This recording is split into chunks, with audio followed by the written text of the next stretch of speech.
Some men, very few, shape history. Others are privileged to observe momentous events firsthand. And some, by the simple grace of good health and a long life, see more of it than most of us. Stanton Griffis, in this May of 1974, is 87. He was in Buffalo when President McKinley was shot. He was in San Francisco during the devastation of the earthquake and the fire of 1906. In his hyperactive life, he has made and lost fortunes. He has run a motion picture studio, Madison Square Garden, and the world's best-known bookstores. He has served presidents as envoy to some of the world's most challenging capitals. He was an intelligence-gathering operative for the Office of Strategic Services. His ambassadorships included Poland, Egypt, Argentina, and Spain, all during the crucial period when the world was locked in the ideological battle history calls the Cold War years.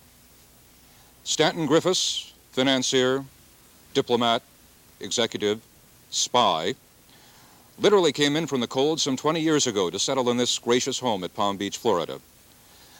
Andrew Biddle-Duke, whose career somewhat parallels that of Stanton Griffis, will question the ambassador about the peaks and valleys in a remarkable public life that in its span of 3/4 of a century is truly and uniquely American.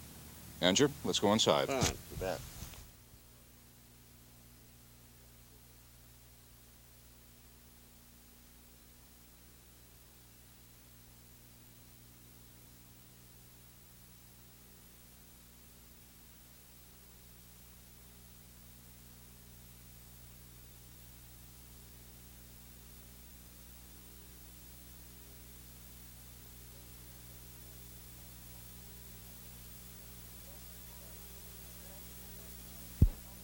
Well, Stanton, it's awfully nice of you to take us in here this morning. I appreciate it very much.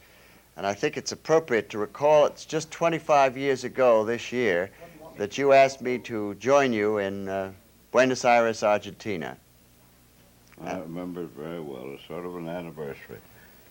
You came over to me at some dinner dance here late at night, told me that you were very much interested in the State Department. And I said, I remember, come in Monday morning to New York and we'll talk about it. In the meantime, I called Mr. Atchison, and he reproved me and said, this is very unusual, but I'll make him second secretary to you. Well, I was a bachelor. Buenos Aires was a very social place. I needed someone terribly to help me, and I was perfectly delighted to have you come down there. And the years went on, and you became ambassador to Spain long after I did. And that's the story of a couple of diplomatic lives. Well, you certainly changed my life. But I do think it's appropriate to recall that here we are 25 years later, and the two people, the two chiefs of state to whom you presented your credentials, General Perón and Generalissimo Franco, are still in office today, and I think that's somewhat of a record for an ambassador. Well, that's true. When they've been talking to me a few minutes ago about Mr. Zucker of Paramount, and sort of implying that we were the sort of the same age. Well, we're not exactly. He's past 100, and I expect to be back in the diplomatic service when I'm 100, but not now. I look forward to that. Yeah. Stanton, I wonder if we couldn't look back on your recollections of those days and bring them up to date with the events in Portugal. I think that some people are thinking of the 47 years of Salazar and Caetano now swept away by the events in Portugal. Do you think that this is causing a tremor of apprehension and concern in Spanish circles today? Well, I think it may cause a small tremor. But Spain has been tremorizing, you might say, for so long about when Franco was going to die. Portugal has always been an uneasy country, always an excitable country, although the arms don't amount to much. And I don't think it has much importance in the Spanish thing. The Spanish situation hasn't changed much in recent year, except for the assassination of Blanco, wasn't it, Sierra Blanco? Carrero Blanco, yes. And I think that Portugal is expected to have little revolutions. And until we see what this really means, I don't think you can judge what it means to Spain.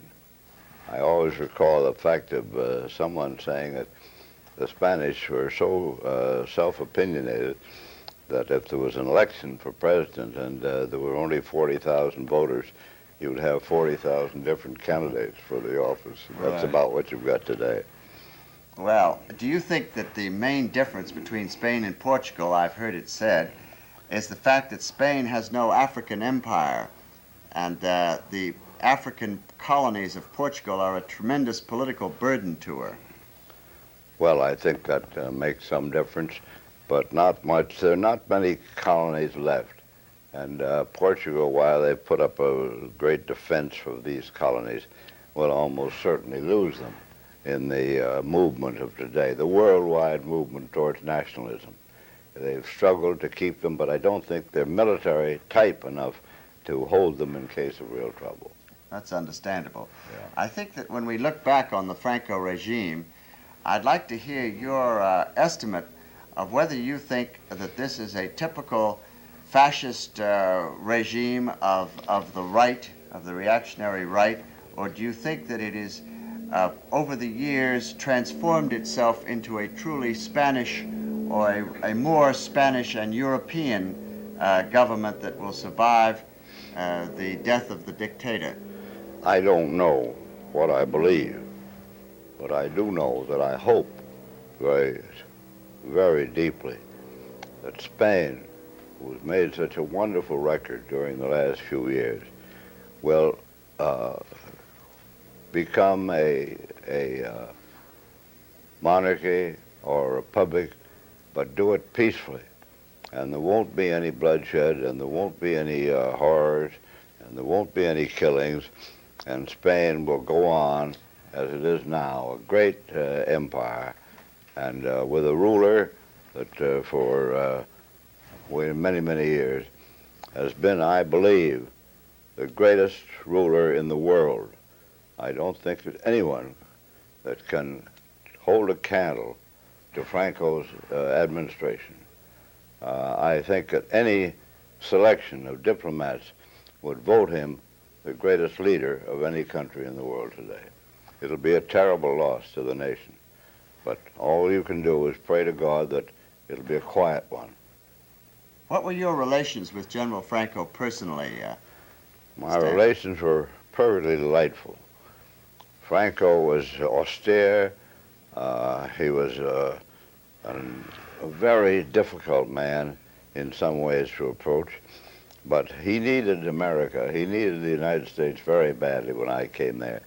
There had been no ambassador there for 5 or 6 years since the war, and Franco knew that kindness to me would mean help for Spain. And to prove that he was right, I can tell you that within 3 months of the time that I was there, an American mission visited Spain. And certainly in 4 or 5 months, we had set up military bases all over Spain. And Franco appreciated it, and Franco was delightful to me. Could we perhaps get you to read the inscription on this photograph? And then... I can't. Mr. Duke can do it because he Let's speaks see what I better can Spanish than I do. Well, it says, Mr. Stanton Griffis, Embajador de los Estados Unidos in Madrid, that's Ambassador of the United States in Madrid, in testimonio de amistad y afecto, in testimony of friendship and affection. Well, I think we can probably get a shot of it. All right. Very handsome picture. Let me ask you in this regard, Stanton, did you have any relationship with the potential future king of Spain, Don Juan or Don Juan Carlos particularly? Only a very social, very distant relationship. He was involved with his father in the battle for who should be the selected king of Spain. And it was very difficult for a foreigner to discuss it with him or become intimate with him. He was unquestionably the man. Unquestionably the man. Franco was very rude to his father, but Franco knew what he wanted, and he selected him. Did President Truman follow the developments of your mission while you were there? Very closely. The first time he sent for me, he said, "You know, Stan, we got to be friends in Poland, And he said, I'm going to appoint you ambassador to Spain. He said, God damn it, maybe I shouldn't say that. He said, I don't want to appoint you. I don't want to appoint anybody. I don't want an ambassador to Spain. But they've closed me in. I've got to do it. I wish you well, but I don't think you'll have a good time. And that's the way he felt. He hated Spain. He was led by the thousands of revolutionists who had either served mentally or physically in the revolution, and he felt very bitter about Spain. But he warmed up towards the end, and he was much more pleasant about it. He was very interested in religious freedom in Spain, wasn't he? Yes, he wasn't interested in it. He was the least one interested in it. But I hammered at him and hammered at him until we got some kind of a semblance of it, never real.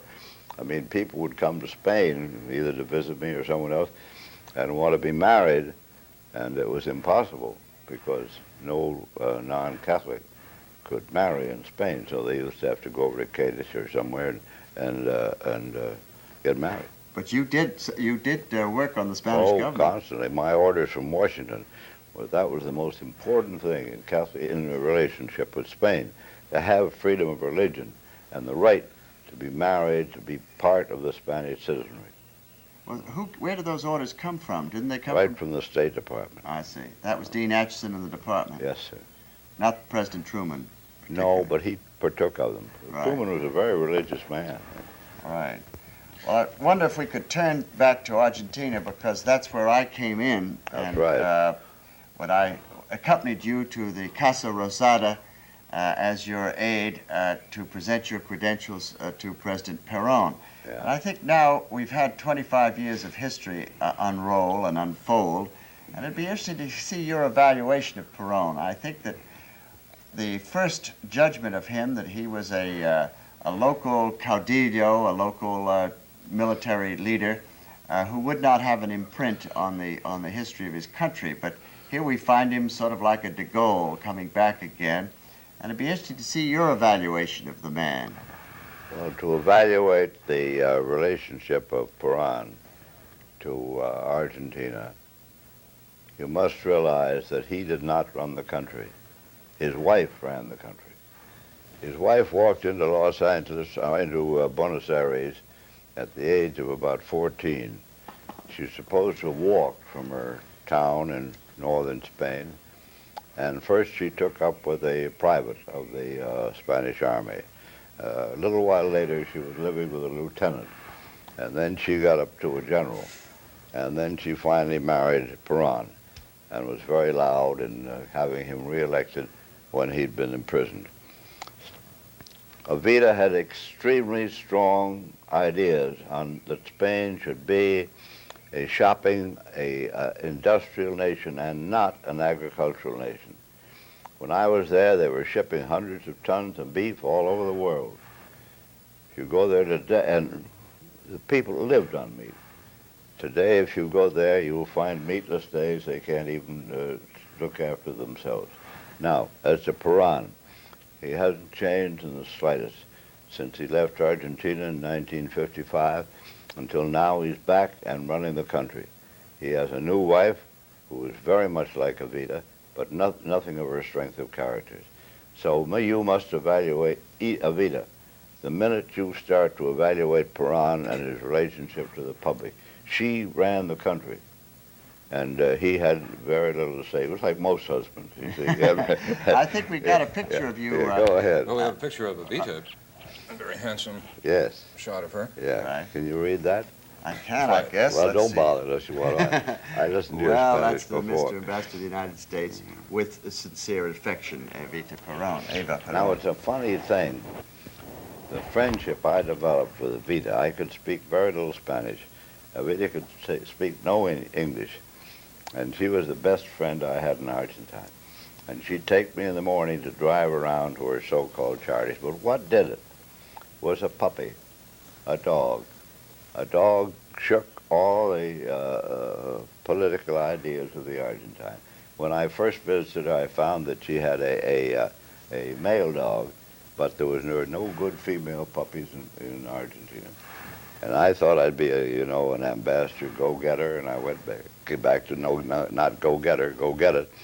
And I went back to the office, telephoned my secretary, and I said, you get the best puppy you can buy on Long Island, and send her down here. And she arrived 3 days later by mail, by air express. And I took her over to meet Evita and the other dog. And it was a great comfort for The dogs got on well, and, yeah, the dogs and got you on. got on well. Dogs got on very well, and Evita and I started humming around, seeing her charities, and I listening to her, neither one of us understanding each other, and having a wonderful time. Evita was the kind of a girl that was in her office at 6 o'clock in the morning, dressed as women dress in the morning, I was going to say.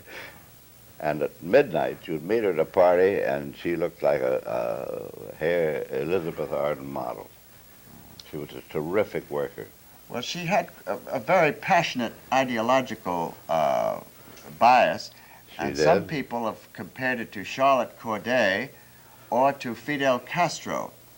Don't you think that she was a precursor of the type of Marxist nationalism that one finds in Cuba today? Unquestionably, and she pretty near wrecked the country as it was. You had no stability of currency in the Argentine since. She hammered away on her own ideas, and poor Perón spoke and did his duties, but she was now. He's back. I'll tell you that proves to me something I never believed, that Perón is a hero. I never thought he'd have the guts to go back and take the leadership of the Argentine again. But he's done it. He'll probably be shot, but I can't help it. He went back against the overwhelming odds. Is that something? I think there's a picture there, Dick, of the ambassador presenting his credentials to Perón, which I recalled having been there. It's a smaller picture of the two of them. There it is. Yeah. I wonder if that recalls anything to you. Well, it recalls the fact that the difference between Franco and Perón, and the difference in charm, was that Franco was always sinister looking and dark clouds on his face, and Perón was the hail fellow well met. He loved everybody, and a tremendous difference in their viewpoint of life. Perón was an optimist, Franco was a hopeless. And what that picture is, and you'll remember this, I took out of my pocket an old $20 gold piece. It had been my lucky piece for years. I used to give them to directors. They were a cheap fee in the 30s. And I said, Mr. Perón, I'm going to give you my lucky piece. And I'm going to, sure it'll bring you luck. And Perón held it up to the audience of newspaper men and said, this is the first American gold I ever got. Now, the New York Post, which was very violent against Franco, had that on the front page, that picture. Of Perón. Yeah, of Perón and of me, and Perón holding up the $20 gold piece, saying that this was the first American gold. And supposedly, not truly, supposedly, I answered, well, Mr. Perón, there's lots more where that came from. And they never stopped picking on me all the time I was there. Yeah. Stanton, how would you, I know you stayed in Argentina only 1 year. That's now, right. How would you evaluate your mission? Why did you leave after such a relatively short time? Well, there's an answer to that and an answer against it. Before my time, Sproul Baden had been ambassador to Argentina. He was an old friend of mine.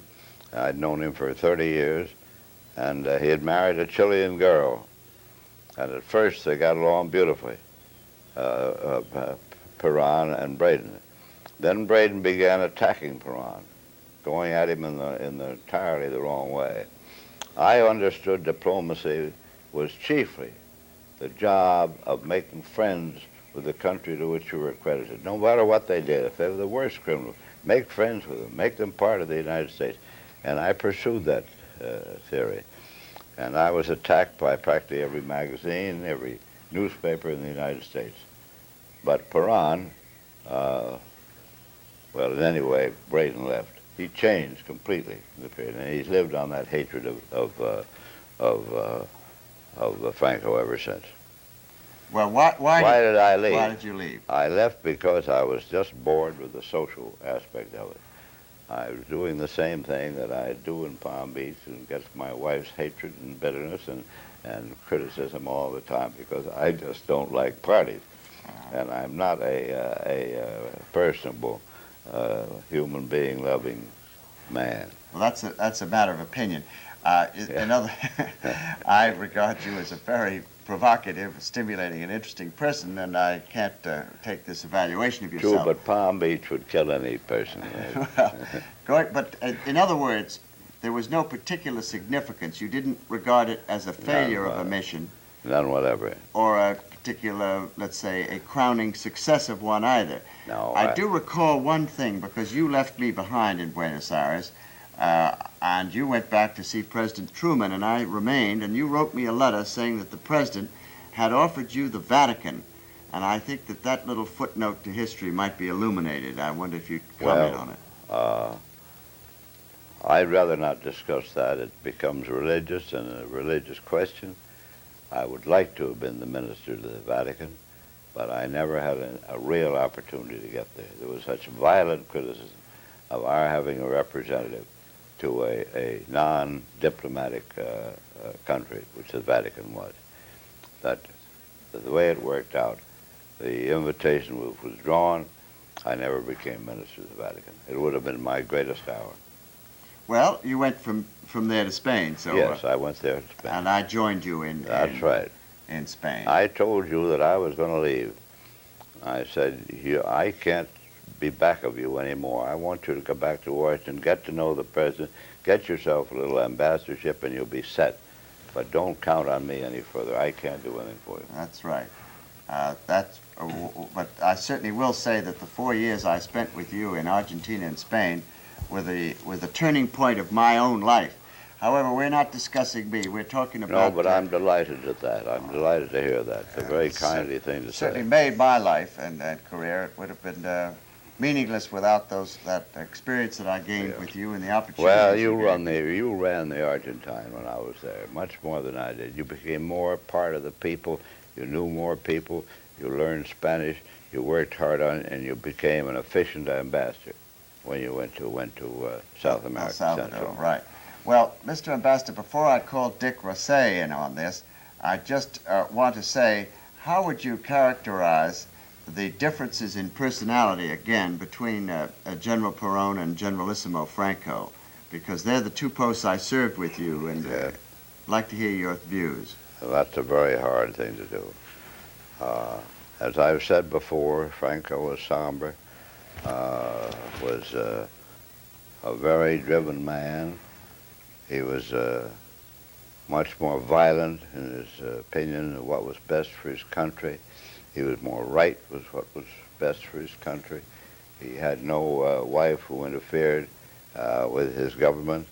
And to me, there is no comparison that is fair and right to those two men. They were essentially very much alike. Whether Franco would have had the courage to come back, I do not know. But I do know that Franco, as I've said before, is today the greatest living ruler. And there were some bad qualities about Perón. For instance, he was fired out of Argentina basically on account of his relations with young women, which he couldn't escape from. He's been a good friend of mine ever since. He's repeatedly asked me to come and visit him in Madrid, but I didn't think it was very wise for a retired ambassador to go visit an ex-dictator. And the Post would have really roasted me on that. So I never have seen him. You never saw him in exile? I've never seen him in Madrid? I've had dozens of invitations from him, and I have a great admiration for him. Well, that's very interesting. Well, I want to say I've asked Duke University to prepare a few questions, and I wanted to say this is off the exact subject, but this is not uninteresting.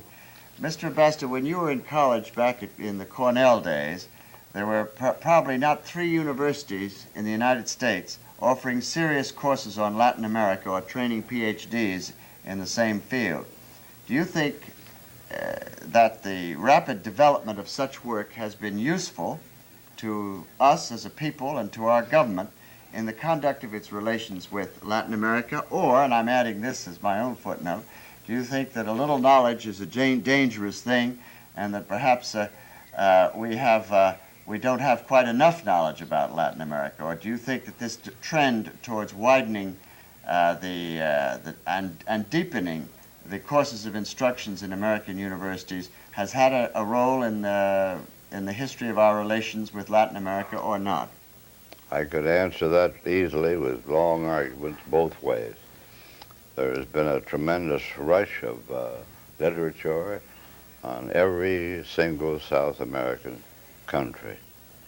On the other hand, we've made less progress in Latin America than we've probably made in any part of the world except Russia in our relations with the South American countries. Now, after a year in Argentina, you may not agree with me on this, I made my first business principle never to put a nickel in South America.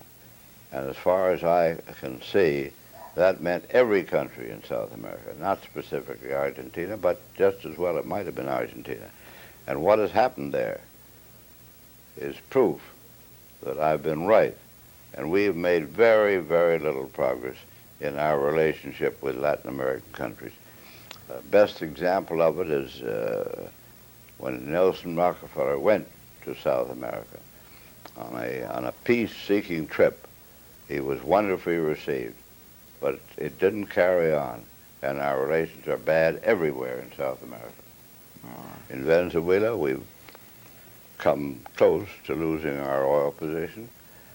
We've had a constant shock of exchange troubles, and that's where I first, I first in Poland, but later I had a letter from the State Department saying that it was reported that I'd been working in the black market, and that was no business for an ambassador. True it was. I bought our agricultural currencies, pesetas, at 14 to the dollar when the open market was 7. And I wrote back that if they felt that my poor boys on $200 or $300 a month, reduced by exchange, had about $100 a month, they better come over and run the country. And I was going to resign if they did. All right. Well, that Dick brings me up to the other areas of the ambassador's life, which I think we ought to touch on. Well, I'd like to jump around chronologically a bit. I notice in the paragraph, several paragraphs, Who's Who gives you, there's a rather cryptic comment that you were a special representative to Sweden in 1944, not ambassador, not envoy. What was entailed in special? Well, Sweden was practically furnishing Germany with its entire supply of ball bearings. Now, you can't run any military machine from a cannon to a shotgun or to a handgun without ball bearings. It's an essential for war. It's probably the chief essential. And we made the basis of our program, our industrial program against the enemy on ball bearings. And we were bombing the German factories all over Germany, and as fast as they were destroyed by our artillery and airplanes, Sweden would fill up the gap. I can't remember that assistant to President Truman, but it has no importance. One of his assistants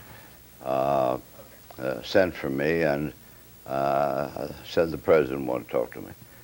And he said to me, the first question was, do you think I could do that I could do a better job on stopping the shipment of Swedish ball bearings to Germany than the State Department has? And I said, Mr. President, I couldn't do it worse.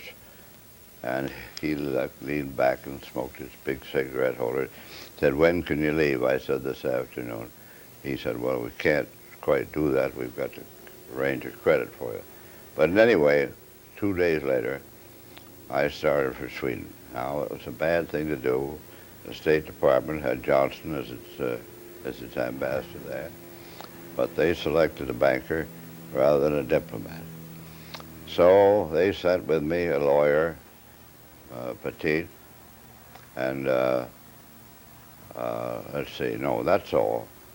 And we were sent first to London and then up to the northernmost part of Scotland, where there was a British, what was the name of those planes? They were all made of plastic. Mosquitoes. What? Mosquitoes. Mosquitoes. And they were used for transport to Sweden because they were faster than any German plane.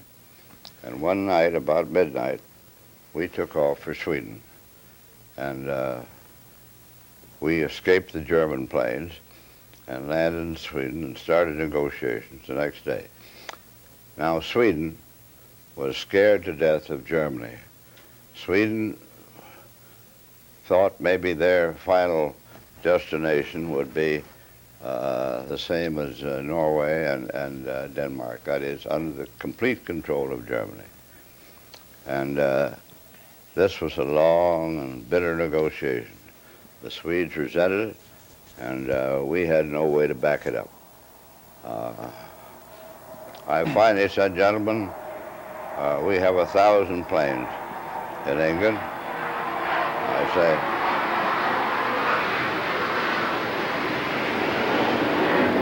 That's one of them. That's one of them. someday in this rather filthy weather that you have, they may get lost. You may wake up and you won't have any ball bearings. You won't be able to ship any ball bearings to Europe. And I said, I mean that. Well, I got It was hell. a threat. What? You delivered a threat to Yeah. the Swedish government. I got hell from the State Department. I'll bet you did. But I got a contract. And we shut off about 90% of Sweden's ball bearings To Germany. to Germany. And I will say that's the best job I ever did in my life. You were actually working through irregular channels, to say the least. Very much so. And I was very bad grace with Ambassador Johnson. And it was a very difficult thing to do. Were you actually an operative? Did you belong to the Office of Strategic Services? The what? Did you belong to the OSS? No. Well, I did previously. And I had spent 6 months in Sweden for the OSS in the early part of the war. So I knew a good many people there. But I was at the time representing only the United States government. I had a credit of $50 million, which we used about $5 million. Did the Germans attempt to retaliate or exert pressure? One morning, when I was in the Grand Hotel, my waiter said in a whisper, he said, I am an American. He spoke with a violent Balkan accent. He said, I am an American, and I want to put myself at your service. The Swedish Prime Minister has a room in 206. He is at the moment in conference with the German war minister, and he will not keep his appointment with you, the Swede, today. And sure enough, he didn't. So that made me believe that this fellow had some truth in what he said. He wasn't trying to bull me. And he came to my bed every morning and whispered all the news of the German embassy. So I at least had that, but very little else. You passed that on. Yeah. You were recruited by President Roosevelt in '44. Right. It required a tremendous I'd like financial to support. remember the name of his assistant who really steered me into that job, but I can't remember it. Wasn't Don Dawson, was it? No. Was it an active, Yes, an active assistant of Mr. Roosevelt. but your decision to leave what was obviously a terribly lucrative financial Well, I empire? expected to be killed every day. On Wall Street or in Europe? In Europe. Yeah. But why did you leave the private sector to enter government life, I think? Why did I leave what? The private sector, Wall Street, to take a government position, a dangerous government position at that. Well, because it was a very patriotic and important job to do for the war. I mean, how could I refuse it? That's right. I mean, it's the most important thing I've ever done in my life. And with the most important results, I just had all the breaks. And we got it done. I had to leave because I had to do it. Mm-hmm. When you were during those wartime days, you went through England, if I remember. Is that the time that Ambassador Kennedy was there? Or was that afterwards? No, Kennedy was not there. This was the third or fourth year of the war, and I forget. There was a man that resigned. It was Gil Wynant, wasn't it? Wynant. Yes. Wynant was he was the dumbest ambassador we've ever had in the world. And people would go and see him, and he would never open his face in the conversations. He was entirely useless as far as I was concerned. They gave me the planes, and coming back the night we had the contract, Petit left an hour before me, and he got through. And I was about a half an hour out of Sweden when the pilot said to me, there was no room in this plane. It was a bomber, and I was in the bomb bay. There was no room for me up front. There was nobody there but the radio man and the pilot. The telephone rang. I was sitting on a little bit of a seat, and I took it up and heard this English voice say, Mr. Passenger, we are over Norway. We are frozen up tight. He said there are only two things to do. He said attempt to get back to Sweden or land. And I thought, well, that's a fine thing to land in Norway with the Germans everywhere. They think this was pretty fine having a fat American man to deal with. And I said, let's go back. And I started back. And I went to the Grand Hotel, and the newspaper man stuck his head in the door and said, oh, you're late. He said, we expected you about half an hour ago. The news had already all over Sweden that I'd come back. But I left the next night, and I got in there early in the morning. There are interesting parallels between your life and Joe Kennedy's. You both more than dabbled in the motion picture business. Well, you both resided in Palm Beach. You both worked on Wall Street. Anything else? Well, don't carry that too far, because I don't want to be judged alike with Joe Kennedy. Why the antipathy? Well, we made a contract. John Hertz from Chicago thought that Paramount was in a very bad situation. And he said in the directors' meeting, we ought to get the best man we can and study the Paramount situation. Doesn't mean it's what we have to pay for it. Let's do it. Let's get Joe Kennedy. So Joe Kennedy got a lot of auditors and experts and studied the Paramount situation in Hollywood from top to bottom, and came back, and we'd agreed beforehand we would pay him what Paramount thought the job was worth. So we came back. He came back with this elaborate report saying that directors all ought to be poisoned, and should every one of them resign, and they should put the company in the hands of a good president who knew the motion picture business, notably Joseph B. Kennedy. And Hertz got so mad, and the other directors got so angry, that they voted to pay him $50,000. He'd probably spent $200 with accountants and auditors and whatnot. And Hertz said, Stan, you're the chairman. You've got to do this. You've got to tell Kennedy. So I invited Kennedy for luncheon. I lived in the old Carlton house on 47th Street there. And he came to luncheon, and I broke the news to him that he was going to get $50,000. That was in 1945. No. That was in the late 30s. And he's never spoken to me since. Did he have control of RKO at that time? He'd left RKO. He was playing around in the motion picture business. I admire Joe Kennedy in some ways. I've always been in Wall Street. I've admired his acumen in buying the British distilling companies when he was an ambassador. I admire everything about him except a quality that you may compare me with, his pessimism. He was very pessimistic about England winning the war. He said again and again and again that England was going to be overcome by Germany, that there was no future in the war. Well, I knew Kennedy pretty well, and I'd rather not talk about him.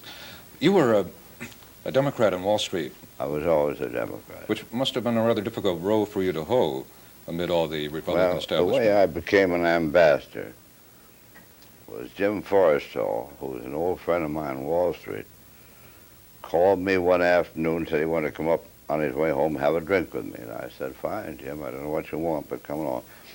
So he came up and he brought the chairman of the Democratic National Committee with him. And he said, Stan, he said, you're the only Democrat in Wall Street. And you've done a great job for the party. Now, what do you want? Well, I said, I don't want anything. Oh, he said, you must want something. What do you want? Well, I said, make me ambassador to Great Britain. I said, that's a good job. And I was laughing. I knew there was no chance. He said, that's not impossible. Well, anyway, I didn't get England. The president sent me back to Palm Beach for a while. Then he telephoned me again. I came up and he said, now I'm going to want you to do a job for me that you won't like. He said, I want you to go to Poland. Well, I said, Mr. President, I don't want to go to Poland. That's a filthy place. And he said, well, I'm going to ask you to do it. And he said, you go and forget how troublesome it is, and we'll be thinking of you.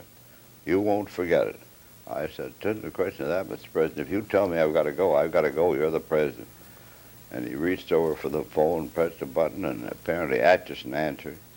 And he said, Griffis will go to Poland. That's how I became an ambassador. And you didn't like going there. You must have been some ambassador. Oh, it was a terrible place. Well, that was in 47. In 46. 46, 1 year after the war, and That's right. Communist regime entrenched. Warsaw was a shambles of destroyed buildings, destroyed railroad stations, destroyed everything. How'd you get along with the regime? I didn't get along very well. It was just a constant battle. And then at one point, we deemed it very important to get Mikulajic out of the country. He was the leader of the what you might say, the Allied nations. And I got him on his ship out of the North Coast one night and sent him to England. Sent him to England. And the Poles found out about it.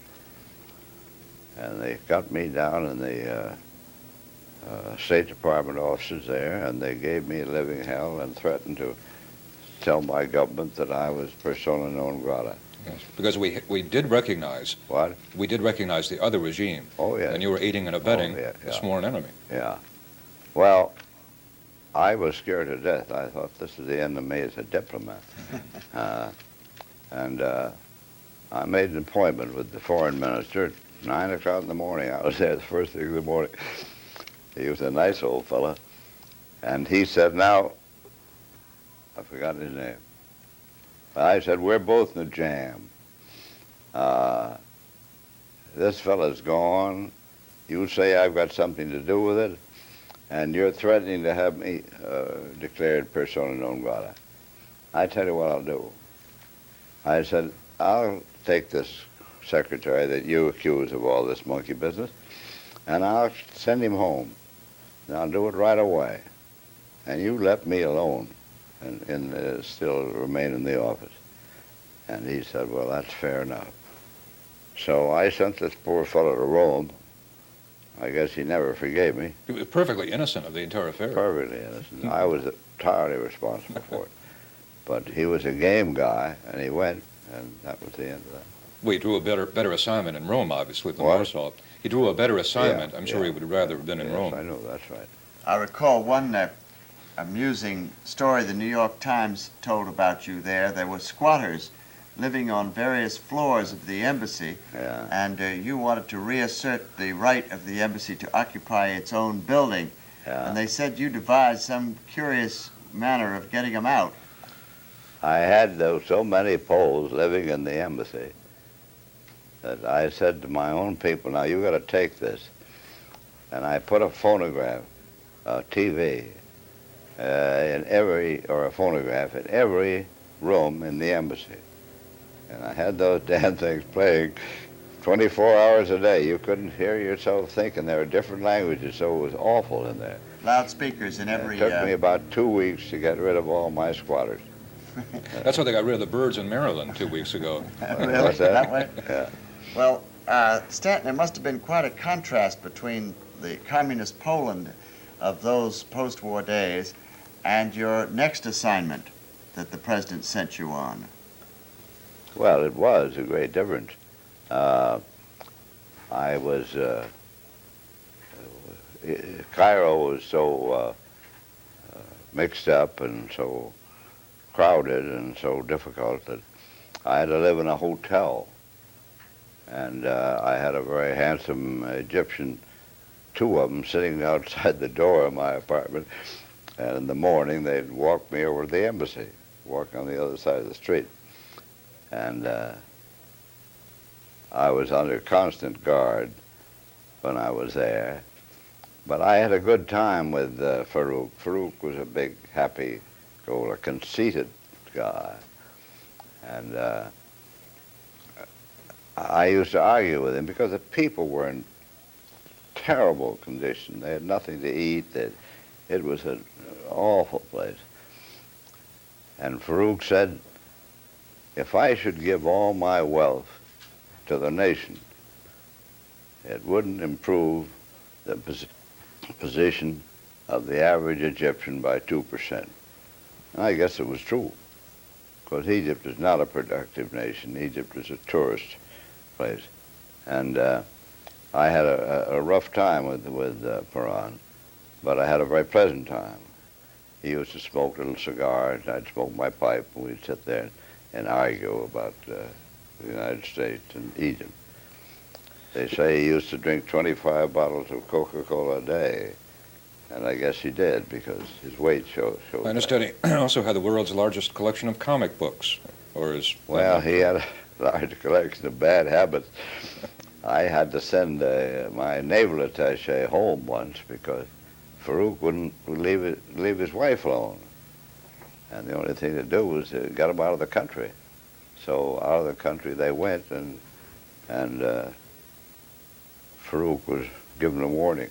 Well, those were the days before Israel was a nation, but the Palestine problem was very much alive on Egypt's flank. Palestine problem was very much alive. I could, well, it was the middle of the war. I could hear the clutter of shrapnel on my roof at night, and I could hear the shooting in the streets. Now, a good many people who were quite anti-Egyptian claimed that the Egyptians did all that to make a noise and prove to the Americans that they were being attacked. But there were some Israelite planes came over Israel. And I came over Cairo. Well, finally it came to a point where there were 80,000 Egyptians up in the Gaza Strip, which you know is north of Cairo. And the Israelites had them absolutely tied up. They had them surrounded. They were dead, every one of them in danger of their life. But instead of killing them off, which might have been a good thing, I don't know, Egypt marched them back to Cairo and told the people they'd won the war. That's what had happened, that the Israelis were about out of money and everything else. They had these troops, they didn't know what to do with them. Mm-hmm. So Israel won that war completely, but the Egyptians were told that they'd won it. Were there undercurrents of opposition to the Farouk regime in '48? Yes, but never heard of. Mm-hmm. Never heard of. he was well, they just thought he was a funny king, but he was a king, and that's all there was to it. And he divorced his wife, and then he later married this girl that lived in Cairo near the airport, and then he later divorced her. But there is a son who still lives. Yes. Farouk's son. Is peace possible between the Arabs and the Israelis? What? Is peace, ultimate peace, possible between the Arabs and the Israelis? Of what conditions? In my judgment, never. It's a religious war, and every Arab hates every Egyptian, and the other way, hates every Israelite, and the other way around. Now, you can't run a religious war the way you'd run an ordinary war.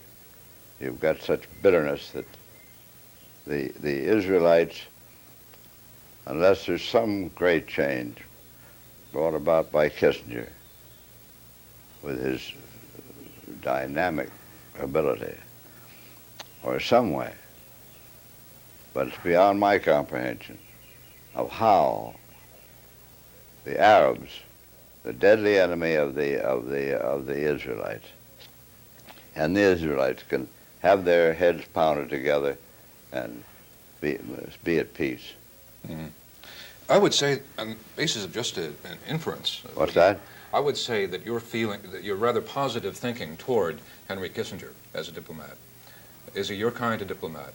An individualist? Well, I don't know whose kind of diplomat he is, but he's the most wonderful Secretary of State we've known in our time. He bucks the system, doesn't he? What? He runs counter to the establishment. Yes.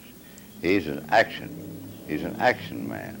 He goes right there and talks with them until he gets something settled. Now, he may reach the end of it. Syria and Israel may just want to keep on fighting. But I have hopes and beliefs that he will settle it. That's If that's he hot. can continue this sleight of hand. Right.